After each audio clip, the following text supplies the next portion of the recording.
नमस्कार। Class 12th accountancy. हमने अपने लास्ट क्लास में रिवैल्यूएशन ऑफ असिस्टेंट लायबिलिटीज को समझाया था। एक बार हल्का सा रिवीजन कर लेते हैं, उसके बाद आगे बढ़ते हैं। देखिए, रिवैल्यूएशन क्या होता है।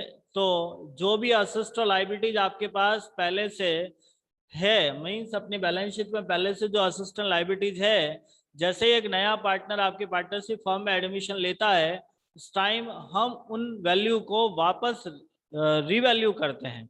मीन्स आज की डेट में उनकी क्या वैल्यूएशन है वो कैलकुलेट करते हैं, वो देखते हैं। तो उसे कहते हैं रिवैल्यूएशन। ऐसा क्यों करना है या ऐसा कब कब करना है, उसके लिए हमारे पास अलग अलग 5 कंडीशंस हैं।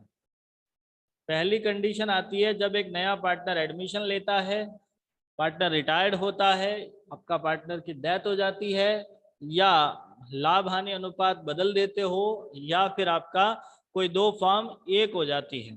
इन सारी कंडीशंस में आपको रिवैल्यूएशन करना है। कैसे करना है? तो उसके लिए आपको एक रिवैल्यूएशन अकाउंट बनाना होगा, जिसका नेचर होता है नॉमिनल अकाउंट। मींस हम इसके अंदर एक्सपेंसेस और इनकम लिखते हैं। कह सकते हैं हम प्रॉफिट एंड लॉस को लिखेंगे। तो हमारे पास कुछ ऐसी स्थितियां होती है जब हमें प्रॉफिट होता है और कुछ समय स्थिति में लॉस होता है। प्रॉफिट होने की कंडीशंस रहती है कि यदि हमारे किसी असेस्ट का वैल्यू बढ़ जाता है या किसी लाइबिलिटीज का वैल्यू घट जाता है, किसी संपत्ति का मूल्य बढ़ने पर या दायित्व का मूल्य घटने पर हमें प्रॉफिट होता है, हमें लाभ होगा। सेकेंड बात करते हैं रिवैल्यूएशन में लॉस कब होगा। तो यदि किसी असेस्ट का वैल्यू कम हो रहा है या लाइबिलिटीज घट रही है, तो इस कंडीशन में आपको लॉस होता है। यदि आपको लॉस हो रहा है तो रिवैल्यूएशन अकाउंट डेबिट होगा, और यदि प्रॉफिट हो रहा है तो रिवैल्यूएशन अकाउंट क्रेडिट होगा। ये एक सिंपल सा रूल्स रहता है। इसी से रिलेटेड हमने एक डायरेक्ट अकाउंट समझा था, रिवैल्यूएशन से रिलेटेड एक अकाउंट समझते हैं। और रिवैल्यूएशन के डेबिट साइड में यदि आपकी असेस्ट कम हो रही है तो आपको डेबिट साइड लिखना है, लायबिलिटीज बढ़ रही है तो डेबिट साइड लिखना है। यदि आपकी असेस्ट घट रही बढ़ रही है तो क्रेडिट साइड, क्योंकि उस टाइम हमको प्रॉफिट होगा। और लाइबिलिटीज कम हो रही है तो क्रेडिट साइड लिखना है, क्योंकि वो हमारा एक प्रॉफिट का सिचुएशन शो करता है। तो ये था आपका रिवैल्यूएशन। रिवैल्यूएशन से रिलेटेड पॉइंट था कि आप रिवैल्यूएशन में गुडविल और पार्टनर्स कैपिटल का एडजस्टमेंट नहीं करते हो। ना तो पार्टनर्स कैपिटल लिखनी है और ना ही आपको गुडविल लिखना है, इस बात का ध्यान रहे।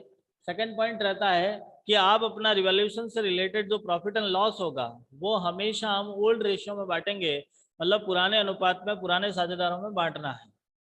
ये सारा काम कैसे करना है, हम एक न्यूमेरिकल समझने की कोशिश करते हैं। बोर्ड पे आपको एक न्यूमेरिकल नजर आ रहा होगा। प्रश्न को पहले ही बड़े ही ध्यान से समझते हैं। प्रश्न में लिखा है, दिया गया तुलन पत्र। तुलन पत्र का मतलब होता है बैलेंस शीट। आप चाहे हिंदी में इसको तुलन पत्र कहते हैं, चिट्टा कहते हैं, स्थिति विवरण कहते हैं। मैं यदि इसका चिट्टा लिखता हूं तो भी वही बात है,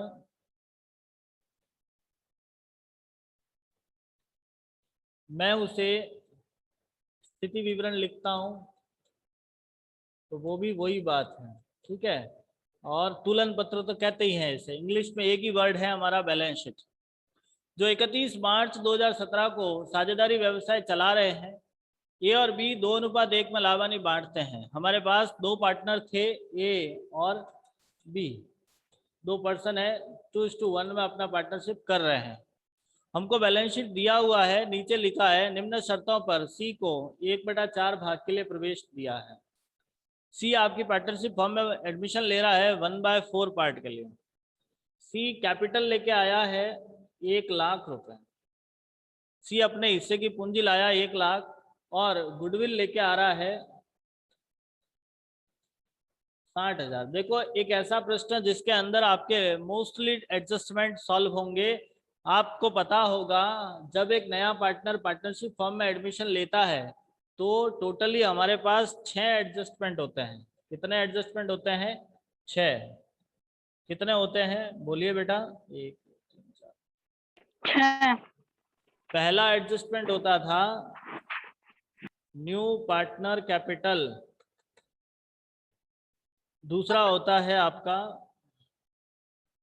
profit and loss sharing ratio. फिर आती है आपकी गुडविल, फिर आपका आता है रिवैल्यूएशन, फिर आता है एक्यूमुलेटेड प्रॉफिट और लास्ट आता है कैपिटल एडजस्टमेंट। तो ये टोटल याद रखिएगा, जब भी एक पार्टनर एडमिशन लेता है हमें 6 एडजस्टमेंट करने होते हैं। सबसे पहला होता है नए साझेदार की पूंजी, दूसरा था आपका लाभांश विभाजन अनुपात, फिर आती है आपकी goodwill, revaluation, accumulated profits and last is capital adjustment. अभी तक हमने इन चारों एडजस्टमेंट को समझ लिया है। तो एक ऐसा प्रश्न जिसमें ये चारों एडजस्टमेंट हो सकते हैं, बड़े ही ध्यान से समझना। हमारा नया पार्टनर गुडविल लेकर आ रहा है 60,000 रुपए। आगे लिखा संयंत्र का मूल्य 1,20,000 आंका गया। संयंत्र को इंग्लिश में बोलते हैं प्लांट। अब मैं आपसे एक प्रश्न करूं कि प्लांट असेस्ट होता है या लायबिलिटीज होता है? What is nature of plant? Asset. Very nice, plant is asset. भवन के मूल्य में 10% वृद्धि हुई। भवन यानी बिल्डिंग, बिल्डिंग क्या होती है? असेस्ट या liabilities? Asset. Very nice. Next, stock का मूल्य 4,000 रुपए अधिक आंका गया। Stock is also asset. Debtors पर प्रोविजन करना है। अब आपको यहाँ पे रोज नामचा प्रविष्टियां पूछी है, साथ ही सह के प्रवेश पर मूल्यांकन खाता, पूंजी खाते, तुलन पत्र तैयार करना। देखो एक ऐसा प्रश्न जिसके अंदर मोस्टली सारे पॉइंट क्लियर कवर हो रहे हैं। हम सबसे पहले एक जनरल एंट्री पूछी है तो जनरल एंट्री करेंगे, ठीक है। देखो सवाल एक बात पहले क्लियर कर देता हूँ, इतना बड़ा प्रश्न नहीं आता है, लेकिन ये प्रैक्टिस और कॉन्सेप्चुअल क्वेश्चंस है, इसीलिए इतना बड़ा दिया हुआ है। यहाँ हमें कॉन्सेप्ट क्लियर करना है, इसीलिए हमें पूरा प्रश्न सॉल्व करना होगा। मतलब किसी सवाल में यदि आपको जनरल एंट्रीज पूछी है तो कैसे करोगे, अकाउंट पूछे हैं तो कैसे बनाओगे, इसीलिए इस प्रश्न के अंदर हम जनरल एंट्री और अकाउंट सब कुछ बनाएंगे। सबसे पहले हम जनरल एंट्री करते हैं। आपका न्यूमेरिकल क्वेश्चन चाहिए आपके बुक का 27 एनसीईआरटी का। एनसीईआरटी का 27 नंबर क्वेश्चन है, जहां हम सबसे पहले करेंगे जर्नल एंट्री। जर्नल एंट्रीज, देखो जर्नल एंट्री कैसे करनी है, तो जो अभी आपने समझा है उसी को वापस क्लियर करना है। सबसे पहले हमारा एक एक एडजस्टमेंट हम देखेंगे। देखो बेटा, एंट्रिया करने टाइम आप अपने एडजस्टमेंट को सॉल्व करोगे। पहला पॉइंट, आपका नया पार्टनर गुडविल कैश में कैपिटल लेके आ रहा है, लिखा ना आपको 1/4 भाग के लिए सी 1,00,000 रुपए पूंजी लेकर आया है, कैश में लेके आ रहा है। मुझे ये बताओ आपके पास कैश आ रही है या जा रही है? सी आपकी कैपिटल लेके आ रहा है, तो कैश आ रही है जा रही है? कैश आ रही है। Very nice. तो इसके लिए हम एंट्री करेंगे। First entry, cash account debit to C's capital 1,00,000 रुपए से। Cash account debit to C's capital 1,00,000 रुपए से। Any doubt? अब हम सेकेंड एडजस्टमेंट करते हैं गुडविल का। बेटा मुझे बताओ क्या ख्याति खाता खुला हुआ है या नहीं?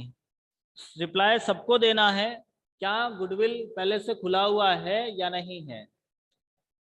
बैलेंस शीट में चेक कीजिए। आप कहाँ चेक करोगे, तो इसके लिए आपको बैलेंस शीट चेक करना है, क्या बैलेंस शीट में गुडविल है या नहीं है। गुडविल नहीं दिया हुआ नहीं है। है। Very nice. और जब नहीं दिया हुआ है तो आपको कोई बंद नहीं करना है। देखो यदि आपकी बैलेंस शीट में गुडविल होता, मेरी बात बहुत ही ध्यान से सुनना, बैलेंस शीट में गुडविल होता तो हम उसको ओल्ड रेशियो में शेयर करते पुराने साझेदारों में, लेकिन आपके पास गुडविल तो नहीं दिया हुआ है तो आपको कुछ नहीं करना है।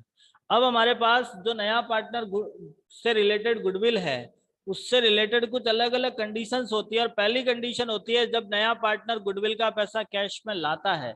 आप मुझे बताइए क्या आपका नया पार्टनर गुडविल का पैसा कैश में ला रहा है या नहीं ला रहा? मैं जिसका नाम लूं वो मुझे रिप्लाई दीजिएगा।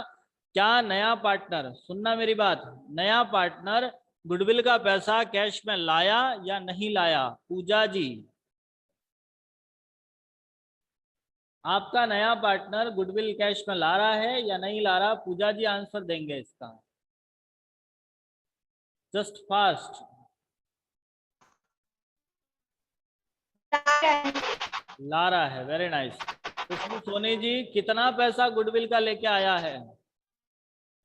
खुशबू सोनी जी गुडविल का पैसा कितना लाया है?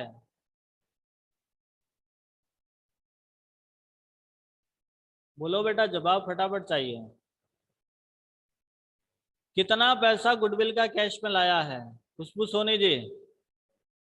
सवाल देखिए ना, बिल्कुल क्लियर बोर्ड पे लिखा हुआ है। खुशबू सोलंकी जी,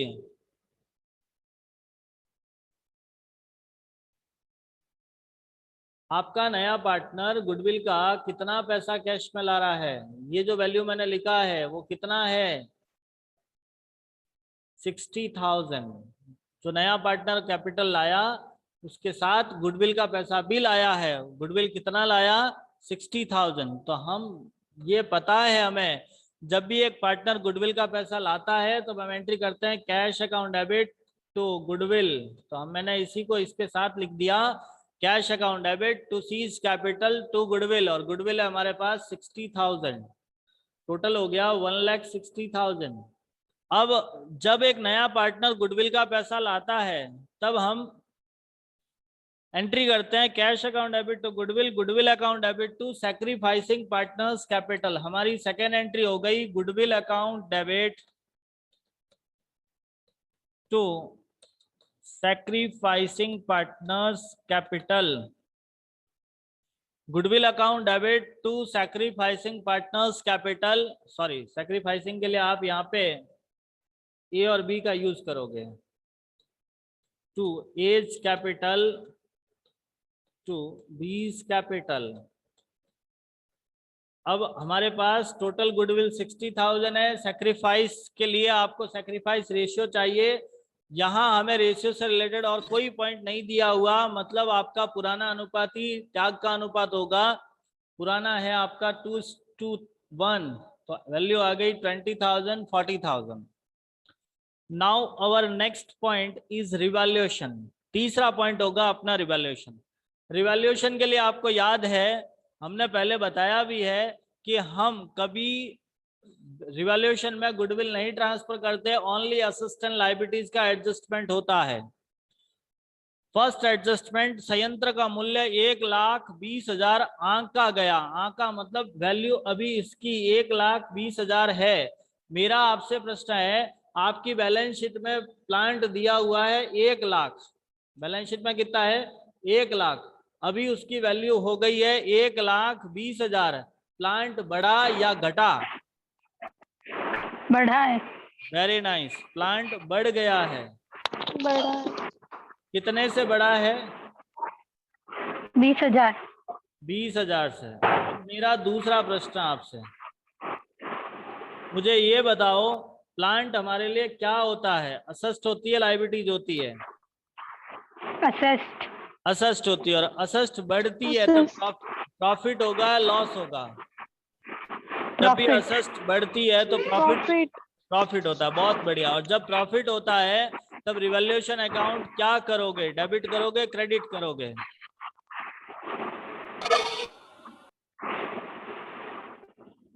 जब आपका प्रॉफिट होता है तो रिवैल्यूएशन डेबिट करना है, क्रेडिट करना है? क्रेडिट। Very nice. तो हमारी एंट्री क्या हो गई? Plant account debit. ठीक है, असेस्ट बढ़ रहा है टू रिवैल्यूएशन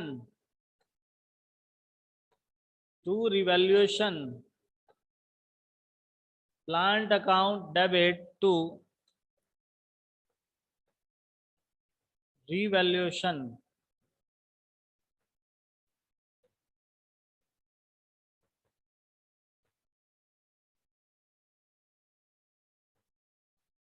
ठीक है, 20,000 से बढ़ गया है तो प्लांट का वैल्यू आ गया 20,000। अब नेक्स्ट इसी के साथ में लिखा, भवन के मूल्य में 10% की वृद्धि हुई। देखो बेटा, भवन असेस्ट होता है। भवन क्या होता है? असेस्ट होता है। असेस्ट बढ़ रहा है, प्रॉफिट होगा, लॉस होगा? प्रॉफिट। प्रॉफिट होगा। भवन का मूल्य दिया हुआ, हाँ भवन का मूल्य दिया हुआ था 1,50,000। 1,50,000 का 10% कितना होता है? 15,000। 15,000। अब आपकी एंट्री हो गई है प्लांट अकाउंट डेबिट। क्या मैं इसके साथ ही इसको भी डेबिट कर लूं, क्योंकि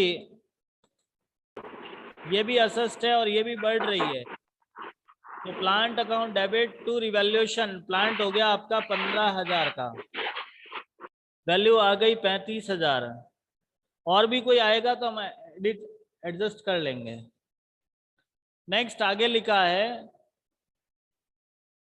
स्टॉक का मूल्य 4,000 रुपए अधिक आंका गया। अधिक मतलब ज्यादा लिखा गया, आंका का मतलब होता है वैल्यूएशन किया गया है। तो स्टॉक का मूल्य पहले से 4,000 रुपए ज्यादा लिखा हुआ है, स्टॉक हमारे लिए असेस्ट होती है। अब मुझे बताओ, आपने ऑलरेडी 4,000 ज्यादा लिखा है तो उसे एडजस्ट करने के लिए कम करना है। स्टॉक को क्या करना है? कम करना है। जब आप स्टॉक को कम करोगे तो स्टॉक हमारे लिए प्रॉफिट होता है, सॉरी स्टॉक कम होगा तो हमें प्रॉफिट होगा या लॉस होगा? लॉस। लॉस होगा। इसके लिए हम रिवैल्यूएशन अकाउंट डेबिट करेंगे, एंट्री करेंगे revaluation account debit to stock. और कितने से कम करना है? 4,000 से। लिखा ना आपको, 4,000 रुपए से अधिक आंका गया है। 4,000 से अधिक आंका गया मतलब 4,000 से आपको कम करना है। देनदारों पर 5% की दर से संदिग्ध ऋणों के लिए प्रावधान बनाइए। देखो, देनदारों पर एक प्रोविजन बनता है जिसको हम लिखते हैं provision for bad and doubtful debts. याद है पिछले साल हमने आपको सिखाया था provision for bad and doubtful debts के बारे में। जानते हो, जब कोई डेटर्स आपको पैसा देने में आपको ऐसा लगता है कि ये पैसा आ भी सकता है नहीं भी आ सकता, उसके लिए हम एक प्रोविजन बनाते हैं। और ये जो प्रोविजन है वो हमारे लिए हमेशा लायबिलिटीज होता है, याद रखिएगा। कोई सा भी प्रोविजन क्यों ना हो, हमेशा लायबिलिटीज होती है। Is it clear? All provisions are liabilities. Simple सा थॉट है, all provisions are liabilities. So provision for bad and doubtful debts is our liabilities. Clear? Provision liabilities होता है, ये क्लियर हो गया बेटा? रबा जवाब दो। हाँ सर। बोलो खुशबू जी, समझ में नहीं आया? चलिए नेक्स्ट बात करते हैं अपने बैलेंस शीट में। मुझे बताओ, क्या आपको प्रोविजन दिया हुआ है या नहीं? बेटा आप इंटरेस्ट लोगे तो मजा आएगा इसको पढ़ने में। Do you have provision for bad and doubtful debts in your balance sheet? Yes या no? No. No, very nice. Means अपने पास पहले से कोई प्रोविजन नहीं दिया हुआ है। Now we are creating the provision on debtors. Means अब हम प्रोविजन बना रहे हैं। मीन्स हमारा प्रोविजन इंक्रीज हुआ या डिक्रीज हुआ, प्रोविजन बढ़ा या कम हुआ। पहले 0 था, अब आपको बनाना है तो 0 से बनाना है। मतलब हमारा प्रोविजन बढ़ रहा है या कम हो रहा है? बढ़ रहा है। बढ़ रहा है। तो प्रोविजन बढ़ रहा है। प्रोविजन क्या होता है हमारे लिए? असेस्ट होती है, लायबिलिटीज होती है? लायबिलिटीज। लायबिलिटीज। और लायबिलिटीज बढ़ती है तब प्रॉफिट होगा, लॉस होगा? लॉस। लॉस होगा। मीन्स अपनी एंट्री हो जाएगी revaluation account debit to provision for bad and doubtful debts. अब कितना बैड डेब्ट्स, कितना डाउटफुल डेब्ट्स होगा? तो देनदारों पर 5%। डेटर्स कितने हैं? 60,000। 8,000। 60,000 का 5% कैलकुलेट करो, कितना होता है? Our debtors is 5%. Sorry, debtors is 60,000. Very nice, 3,000. तो प्रोविजन आ गया 3,000। नेक्स्ट अगले वाला देखते हैं। गैर अभिलेखित लेनदारों की राशि 1,000 रुपए पाई गई। गैर अभिलेखित का मतलब होता है नॉन रिकॉर्डेड क्रेडिटर्स। मतलब आपने ऐसे ₹1000 के क्रेडिटर्स थे जो आपने बुक में लिखे ही नहीं है। ऐसे क्रेडिटर्स थे जो आपने अभी तक लिखे ही नहीं है, तो पहले नहीं थे, क्रेडिटर्स बढ़ रहे हैं या कम हो रहे हैं? इस ट्रांजैक्शन से आपका क्रेडिटर्स का वैल्यू बढ़ेगा या कम होगा? हाँ बोलो बेटा, बोलो फटाफट बोलो। इस ट्रांजैक्शन से क्रेडिटर्स का वैल्यू बढ़ेगा या कम होगा? तो समझे, बढ़ेगा। पहले नहीं था, अभी लाना है, मतलब आपका क्रेडिटर्स बढ़ेगा। क्रेडिटर्स लायबिलिटीज होती है, लायबिलिटीज बढ़ेगी मींस आपको क्रेडिट करना है। Revaluation account debit to creditors और ₹1000, तो ये टोटल हो गया 8000। ठीक है, तो अब हमारे पास रिवैल्यूएशन से रिलेटेड और कोई पॉइंट नहीं है, तो अब हम देखते हैं रिवैल्यूएशन में प्रॉफिट हुआ लॉस हुआ। आप देखोगे रिवैल्यूएशन का क्रेडिट साइड कितना है, 35, मतलब रिवैल्यूएशन में क्रेडिट में आ रहा है 35, डेबिट में आ रहा है 8000। मुझे बताओ कौन सी साइड ज्यादा है, डेबिट या क्रेडिट? बेटा फास्ट, क्रेडिट, क्रेडिट साइड ज्यादा है। तो क्रेडिट साइड ज्यादा है मतलब आपको प्रॉफिट हुआ है, और डेबिट साइड ज्यादा होता तो लॉस हुआ होता। Is it clear? यदि आपका डेबिट साइड ज्यादा है मतलब आपका लॉस है, क्रेडिट साइड ज्यादा है मतलब आपको प्रॉफिट है। तो प्रॉफिट चाहे वो कैसा भी हो, पार्टनर्स कैपिटल की क्रेडिट साइड में बढ़ता है, लॉस कैसा भी हो पार्टनर्स कैपिटल की डेबिट साइड बढ़ता है। तो हम इसके लिए एंट्री करेंगे revaluation account debit to partners capital. Partners capital को क्रेडिट करना पड़ेगा क्योंकि हमारे पास प्रॉफिट हुआ है, हमें प्रॉफिट हुआ है। तो to A's capital to B's capital, ये ओनली पुराने साझेदारों में बढ़ता है, पुराने अनुपात में। इस बात का ध्यान रखना, ये पुराने साझेदारों में बटेगा, पुराने अनुपात में। It clear? Now our old ratio equals to कितना है, 2:1। तो जब आपने 27,000 को 2:1 में शेयर कर दिया तो एक का आएगा 18,000, एक का आएगा 9,000। तो रिवैल्यूएशन क्लियर हो गया? कोई डाउट? No sir. यहाँ तक समझ में आ गया? तो इस सवाल में, हाँ अभी तक इस सवाल में इतनी एंट्रियां होगी, इससे आगे और कोई एंट्री नहीं होगी।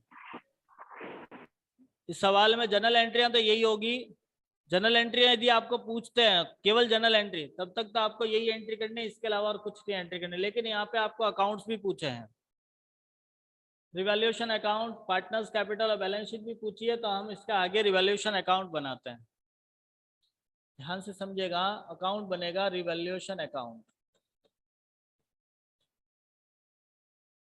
देखो रिवैल्यूएशन अकाउंट बनाने का वही प्रोसेस है जो अभी हमने समझा था। एक एक पॉइंट को वापस समझते हैं। रिवैल्यूएशन में कैपिटल और गुडविल आती नहीं, पहला पॉइंट छोड़ दीजिए, कैपिटल और गुडविल रिवैल्यूएशन में कभी नहीं आएगी। दूसरा पॉइंट, प्लांट 1,20,000, प्लांट का वैल्यू बढ़ गया, बढ़ा या नहीं बढ़ा? बढ़ा ना 20,000 से। हमने इसका फॉर्मेट समझाया था, उस टाइम लिखा था जब भी आपकी असेट्स बढ़ती है क्रेडिट साइड लिखना है, हम लिखेंगे बाय प्लांट, बाय प्लांट 20,000 से। के बाद भवन का मूल्य 10% से वृद्धि हो गई, भवन भी आपका असेस्ट होता है, बाय बिल्डिंग 15,000 से। फिर आपका स्टॉक 4,000 से अधिक आंका गया, stock is our asset and stock is over valued by 4,000। Now we are reducing the stock, so revaluation account is debit to stock. हमारा स्टॉक ओवर वैल्यूड था, इसलिए आपको डेबिट साइड में लिखना है 4,000 से। Next, provision for bad and doubtful debts is our liabilities, and now provision is increasing, so debit side of revaluation account, liabilities increase हो रही है, इसलिए आपको लिखना है डेबिट साइड में to provision for bad and doubtful debts 3,000। And last गैर अभिलेखित मतलब आपका ऐसा लाइबिलिटीज था, ऐसा क्रेडिटर्स था जिसको आपने रिकॉर्ड नहीं किया था. Now we are recording the liabilities. तो अवर लाइबिलिटीज इन इंक्रीजिंग, हमारा लाइबिलिटीज इंक्रीज हो रहा है, तो हम लिखेंगे टू क्रेडिटर्स 1000 रुपए. अब आप इसका सिंपल सा है, बैलेंसिंग फिगर निकालोगे तो इधर का टोटल आ गया 35,000, इधर आ रहा है 8,000. डेबिट साइड कम आ रही है तो लिखेंगे हम टू पार्टनर्स कैपिटल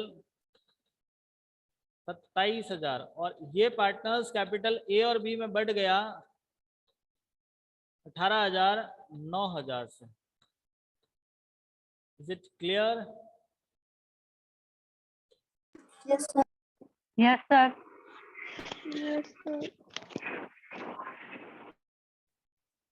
ये समझ में आ गया सबको?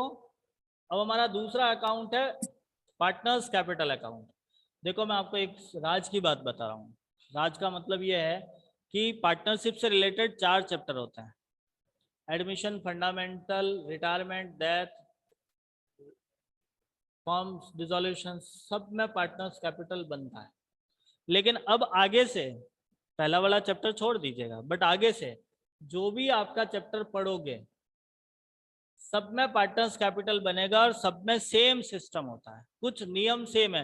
भले अगले वाले चैप्टर छोड़ दीजिए, एडमिशन की बात करता है तो एडमिशन में कोई ऐसा प्रश्न नहीं होगा जिसमें आपका पार्टनर्स कैपिटल नहीं पूछा जाएगा.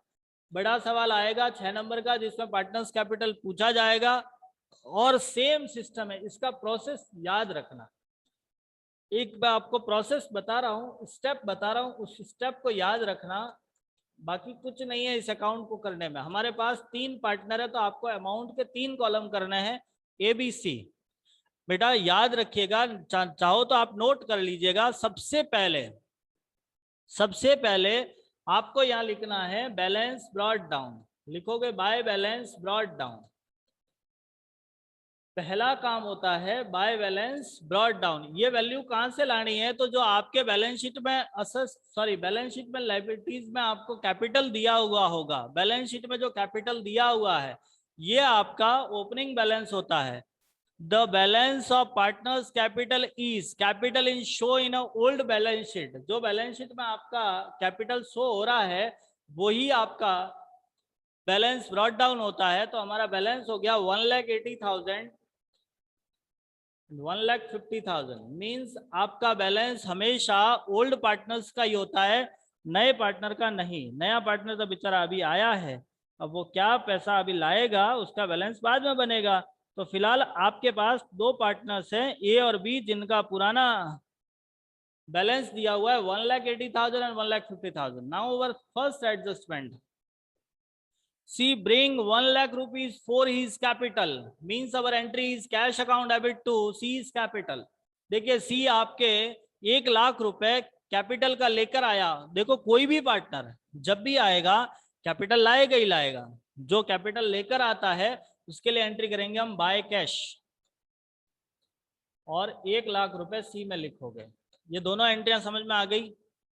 बेटा ईमानदारी से बताना क्योंकि honesty is the best policy. सुबह का समय सर एक बार वापस बता दो. एक बार वापस बता देते हैं. सबसे पहले बैलेंस लिखना है. ये बैलेंस कहाँ से लाना है? तो पुरानी बैलेंस शीट से. इज इट क्लियर है? ये पहला पॉइंट क्लियर हो गया भाई. बैलेंस शीट वापस, बैलेंस शीट में जो वैल्यू दे रखी है कैपिटल की, बिना कैपिटल के बेटा बैलेंस वो बिजनेस स्टार्ट ही नहीं होता है. तो बैलेंस शीट में कैपिटल 100% होगा आपके पास. जो वैल्यू आपको बैलेंस शीट में कैपिटल का दिया हुआ है उसी को लिखना है बाय बैलेंस ब्रॉट डाउन. पहला बैलेंस समझ में आ गया? हाँ या ना? हाँ या ना? जी सर. बैलेंस समझ में आ गया. अब दूसरा पॉइंट, जो नया पार्टनर कुछ लेकर आएगा लाएगा ही लाएगा, बिना लाए उसके वो बिजनेस में आ ही नहीं सकता. ये दोनों फिक्स पॉइंट है. जब तक नया पार्टनर कुछ लेकर नहीं आता है उसका एडमिशन ही नहीं होगा.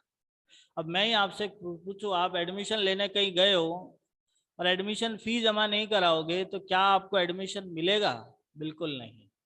तो आपका नया पार्टनर कुछ पैसा लेकर आएगा, उसको बोलते हैं कैपिटल। जितना कैपिटल लाया है उसके लिए एंट्री करनी है by cash. Is it clear? और कैपिटल का पैसा Yes, sir. उसकी सी में लिखना है। अब तीसरा देखो एडजस्टमेंट याद रखना, पहला बैलेंस ब्रॉट डाउन, दूसरा लिखना है आपको न्यू पार्टनर कैपिटल। ये कहाँ लिखोगे? क्रेडिट साइड में। तीसरा हमेशा गुडविल पर काम कीजिएगा। तीसरा सीधा जाइए गुडविल पे। गुडविल के लिए देखो सबसे पहले बैलेंस शीट में गुडविल है या नहीं है? क्या आपकी बैलेंस शीट में गुडविल है या नहीं? नहीं है। नहीं है।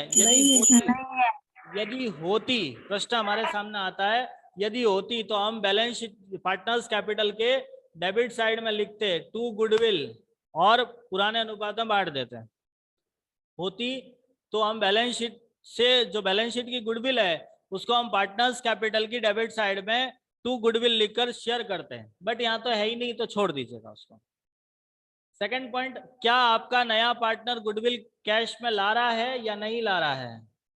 गुडविल का पैसा नए पार्टनर ला रहा है ना। जब कैश में लेके आता है तब हमारी क्या एंट्री होती है? अभी हमने एंट्रियां समझी थी। Goodwill account debit. हाँ, goodwill account debit to A's capital to B's capital. हाँ, उससे पहले एंट्री होती है cash account debit to goodwill and goodwill account debit to A's to B's. First entry is cash account debit to goodwill because C being the value of goodwill in cash. So our first entry is cash account debit to goodwill. And second entry, goodwill will be shared in sacrifice ratio. So our second entry is goodwill account debit to A's capital to B's capital. तो पहली entry होती है cash to goodwill, second entry होती है goodwill to A's capital to B's capital. तो हम यहाँ पे लिखेंगे बाय गुडविल। बाय गुडविल जब हमारी एंट्री हो गई goodwill account debit to A to B, आप नॉर्मल जर्नल से लेजर करना पता है आपको, 11th क्लास में समझा है, तो आप ए और बी के अंदर लिखोगे बाय गुडविल।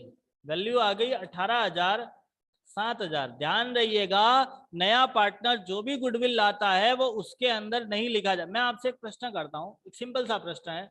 मान लीजिए आपके पापा आज शाम को 4 चॉकलेट लेके आ गए। आपके घर में आप 2 जने हो, आप और आपकी सिस्टर या आप और आपका ब्रदर, कोई भी, आप 2 जने हो। आपके पापा चॉकलेट लेके आ गए। मेरी बात समझ में आ गई?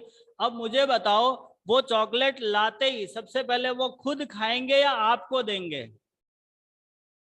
वो आपके सामने एक सिंपल सा प्रश्न है। वो लेकर आ गए, उन्होंने पॉलीथीन खोला, अंदर से चॉकलेट खोल के खुद थोड़ी खाते हैं, आपको शेयर करेंगे। तो जो ये गुडविल है, गुडविल एक चॉकलेट ही समझी जाए, एक ऐसी चीज है जो नया पार्टनर लेकर आया है वो पुराने साझेदारों को देता है, वो खुद नहीं लेता है।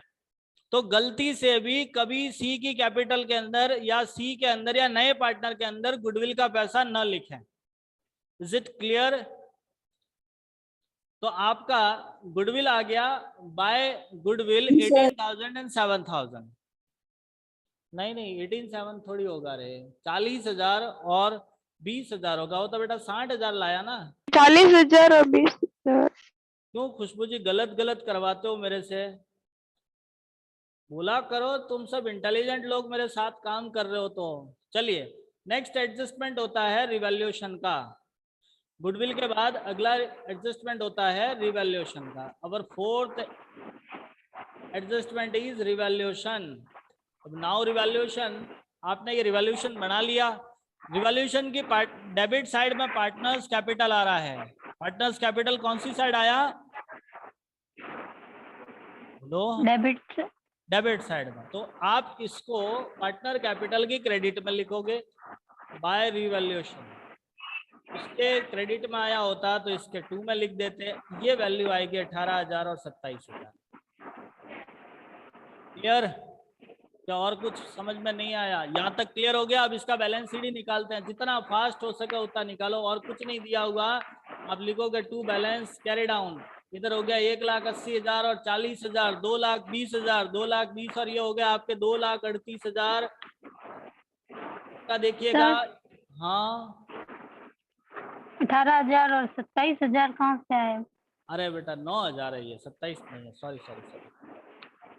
सॉरी बेटा 9,000 है। ठीक है, बहुत बढ़िया। ऐसी ऐसी गलतियां पकड़ते रहिए और सुधार करवाते रहिए। 9,000 है, ठीक है। 9 तो समझ में आ गया, ये यहाँ से लाया मैं। Yes sir. हाँ, बैलेंस कैरी डाउन करोगे 1,70,000 और 1,79,000 और इसका रहेगा 1,00,000 रुपए। क्लियर? ये आपका पार्टनर्स कैपिटल बन गया। अब एक छोटा सा बैलेंस शीट बचा है, 2 मिनट का भी नहीं है, फटाफट समझा देते हैं। ये समझ में आ गया? अब हम समझेंगे बैलेंस शीट।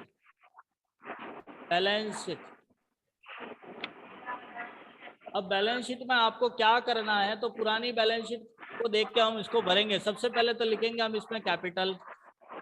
पहले आपके पास 2 पर्सन थे, अब 3 हो गए। पहले कितने थे? 2, अब 3 हो गए। तीनों का बैलेंस कौन सा लेना है कैपिटल में? ये वाला। जो पार्टनर्स कैपिटल का बैलेंस कैरी डाउन होता है वो बैलेंस शीट में एज ए कैपिटल शो करना है। 2,38,000, 1,79,000 एंड 1,00,000। ये तीनों वैल्यू मैंने यहाँ से लिया है, प्लीज चेक कर लीजिएगा, समझ लीजिएगा। उसके बाद आप अपना पुराना बैलेंस शीट चेक करोगे। सबसे पहले आपको लिखा है बिल्स पेबल। क्या आपने बिल्स पेबल में कोई चेंज किया है? इन एडजस्टमेंट में चेक करना। कोई नहीं किया तो same as it is value लिखोगे आप। बिल्स पेबल वैल्यू है आपका 10,000। 10,000। Very nice. फिर आपका आता है क्रेडिटर्स में चेंज किया आपने? 58। नो सर, नहीं। यस, 58,000 था, 1,000 रुपए और ऐड कर लिया है, 59,000 हो गया है। फिर आपका आउटस्टैंडिंग एक्सपेंसेस कोई चेंज नहीं हुआ है, हम एज इट इज लिखेंगे आउटस्टैंडिंग एक्सपेंसेस 2,000। असिस्ट साइड में देखते हैं, सबसे पहले लिखा कैश। देखो कैश आपको दिया हुआ है 10,000। अब आपने 1,00,000 रुपए तो कैपिटल का लाया, 60,000 उस गुडविल का लाया, टोटल हो गया 1,70,000। नहीं समझ में आया तो पूछ लेना। बैंक में आपने कोई चेंज नहीं किया है, सेम टू सेम 40,000 दिखाना है। डेटर्स, आपके पास डेटर्स दिए हुए हैं 60,000, जिसमें से आपको प्रोविजन लेस करना। अभी आपने प्रोविजन बनाया 3,000 का, 3,000। तो पीछे बचा 57,000। स्टॉक 40,000 था, जिसमें से 4,000 आपने लेस करोगे क्योंकि वो ज्यादा दिखाया हुआ था। बिल्डिंग और प्लांट, बिल्डिंग आपके पास 1,50,000 का था, 15,000 जोड़ दिया, 1,65,000 हो गया। और प्लांट 1,00,000 था, जिसको 1,20,000 पे दिखाना है। अब आप balance sheet provision for bad debts 4,000 था ना? हाँ, प्रोविजन फॉर बैड डेब्ट्स 4,000 था ना? 3,000 है बेटा, देखिएगा वापस देखना, 3,000 है provision for bad and doubtful debts 3,000। 4,000 stock का है। हाँ, अब देखिएगा इसकी टोटल आपको लगानी है। नेक्स्ट, इससे आगे हम अगली क्लास में करते हैं। Thank you. पहले आप कैपिटल का टोटल लगाना, फिर इसका लगाना। एक बार इसका स्क्रीनशॉट लीजिए फटाफट, टाइम बहुत कम है, क्लास बंद हो जाएगी, इसलिए फटाफट स्क्रीनशॉट लीजिएगा और इस सवाल को सॉल्व करना। Thank you.